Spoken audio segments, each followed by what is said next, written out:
I want to read you a statement that I made as I preached on Sunday at International Family Church. And this is the statement which I want you to consider, I want you to think about as we discuss excellence. In whatever you do, go all in and go all out, working in a manner that honors the King of Kings and produces outstanding results that glorify him. Just think about that, going all in and going all out. You want to work in such a manner that you produce outstanding results, but you are all doing this for the King of Kings. You are working for the King of Kings in everything that you do. Many times when we work, when we do things, we think of ourselves, we think we are working for men, for bosses. We think we are doing all these things, for people around us, but we need to get to the place where we have an audience of one to please. That as I go about my day-to-day life, as I go to the office, as I lead my home, as I run my business, as I work for somebody else, I'm doing all these things as working for the King of Kings. And I want to do it in such a manner that he is honored, he is glorified, that after I have worked, after I've gone all in and all out, the King of Kings has a smile. He can say to me, well done, you good and faithful servant. Is that the way you approach what you do? Many of us, tend to work harder for things that we think benefit us direct. But we put less effort in what we consider to be somebody's else. It's the boss, it is somebody out there.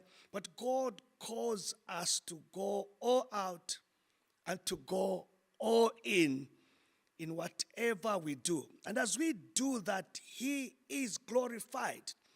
He is glorified. That is important to know, that in my work, in my business, in my home life, in whatever I do, if I do it as unto him, I go all in, giving it my whole heart. I'm very excited and enthusiastic, even in tasks that I just think, this is not the best of things, but I do it with my whole heart, going all in. And then I give it my whole, by going all out, my whole effort, going beyond the limits, trying to outdo myself in just giving it my best. As I do that, God is glorified. And as we discuss in one of our talk, is that God then rewards us faithfully. Think of Joseph. He is sold as a slave. He finds himself in Potiphar's house. Now you'd think he would be a grumpy slave, just carrying out the duties with a long face. But we can see from the kind of result that Joseph went all in. Just read it, Genesis 39. He went all in and he went all out and produced tremendous result to an extent that he became trusted, where the boss even chose not to mind about the affairs he had laid in Joseph's hands, because the man was outstanding and he went all in and all out.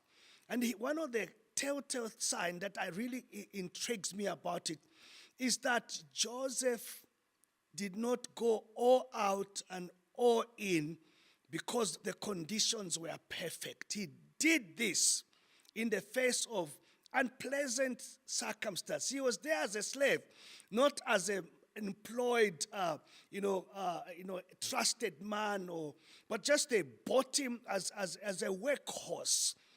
And yet, in those imperfect conditions, he produces outstanding results. Wow. Do we wait for perfect conditions to do the best? Do we wait to have everything that we need to be able to do the best? I think today, let's tell ourselves, I will do the best for the Lord in whatever circumstance, whatever condition, with whatever resources I have. I will do the best with what I have at my disposal today, ensuring that I do it in such a way that the King of Kings